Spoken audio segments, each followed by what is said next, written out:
Morning, good evening, good night তো অনেক হলো। কখনো হৃদয়ের টানে, কখনো আবার অভ্যাসবশত। তাই ও দুটোকে দূরে সরিয়ে রেখে আসুন একটি গল্প করি। এমনিতেই একটি গল্পের মাধ্যমে মনটাকে একটু বুঝতে চেষ্টা করি। বিনা আঘাতে শব্দ করা ঢোল একটি ঝাঁপানি লোককথা।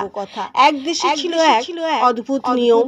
এই নিয়ম অনুযায়ী যারা বার্ধক্যে উপনীত হয়ে কাজ করতে অক্ষম হয়ে পড়তেন তাদের পাহাড়ে ফেলে আসতে হতো।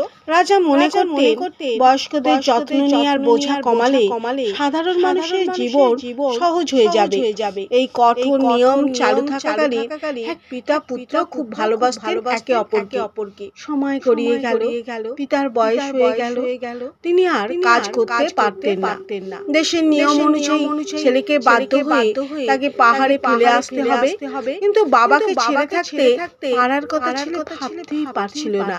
তবু শাস্তির ভয়ে বাবাকে কাঁধে নিয়ে পাহাড়ের দিকে রওনা দিল। পাহাড়ের চূড়ায় পৌঁছে তার মন কেঁদে উঠল। শেষ পর্যন্ত বাবাকে সেখানে রেখে আসতে পারল না। সে তাকে সঙ্গে নিয়ে ফিরে এলো এবং বাড়ির পিছনে লুকিয়ে রাখলো।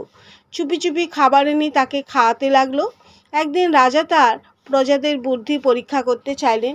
তিনি ঘোষণা করলেন, যে ছাই দিয়ে বোনা দড়ি এনে দিতে পারবে সে পুরস্কৃত হবে।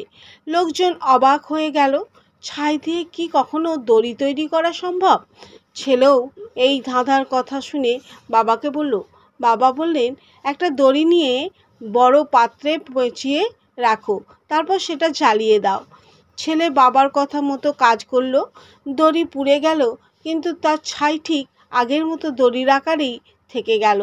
সে সেটি রাজাকে দেখালো এবং পুরস্কার জিতল। 1 মাস পর রাজা দ্বিতীয় পরীক্ষার আয়োজন করলেন।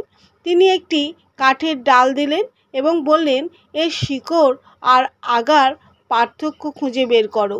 ডালের দুপ্রান্ত দেখতে একই রকম ছিল, তাই কেউ এর উত্তর খুঁজে পেল না। ছেলে কাঠের ডালটি বাড়িতে এনে বাবাকে দেখালো। বাবা বললেন, ডালটি পানিতে রাখো, যেটি বেশি ডুবে যাবে সেটি গোড়া, আর যেটি ভেসে থাকবে সেটি আগা। ছেলে বাবার উপদেশ মতো কাজ করলো এবং রাজাকে দেখিয়ে আবারও পুরস্কার জিতল। এরপর রাজা আরও কঠিন এক ধাঁধা দিলেন। তিনি বললেন, একটি ঢোল তৈরি করো যা কোনো আঘাত ছাড়াই শব্দ করবে। সবার মাথা ঘুরে গেল। কেউ এমন ঢোল বানানোর উপায় খুঁজে পেল না। ছেলে আবার বাবার শরণাপন্ন হলো। বাবা বললেন, ঢোল তৈরি করো, তার ভিতরে একটি মৌমাছির চাক রাখো। ছেলে বাবার নির্দেশ মতো ঢোল বানিয়ে রাজাকে দিল। রাজা ঢোলটি হাতে নিয়ে নাড়লেই এর ভিতরে মৌমাছিরা ওড়ে, ফলে ঢোলে শব্দ হয়। রাজা বিস্মিত হয়ে ছেলেকে জিজ্ঞাসা করলেন, তুমি কিভাবে এত কঠিন প্রশ্নের উত্তর পেলে? অভিজ্ঞতার মূল্য। ছেলে বলল, রাজামশাই, আমার নিজের কোনো অভিজ্ঞতা নেই, আমার বৃদ্ধ বাবা সব উত্তর দিয়েছেন। ছেলের কথা শুনে রাজা খুবই নরম হয়ে গেলেন। তিনি উপলব্ধি করলেন, জীবনে কঠিন সমস্যার সমাধান বের করতে অভিজ্ঞতা সবচেয়ে মূল্যবান। রাজা সঙ্গে সঙ্গে ঘোষণা করলেন, আজ থেকে আর কোনো বৃদ্ধকে পাহাড়ে ফেলে আসতে হবে না। এরপর থেকে সকল বৃদ্ধরা পরিবারের সঙ্গে আনন্দে থাকতে লাগলেন। মূল্যবান শিক্ষা। বিনা আঘাতে শব্দ করা ঢোলের কাহিনী আমাদের শেখায় অভিজ্ঞতা অমূল্য।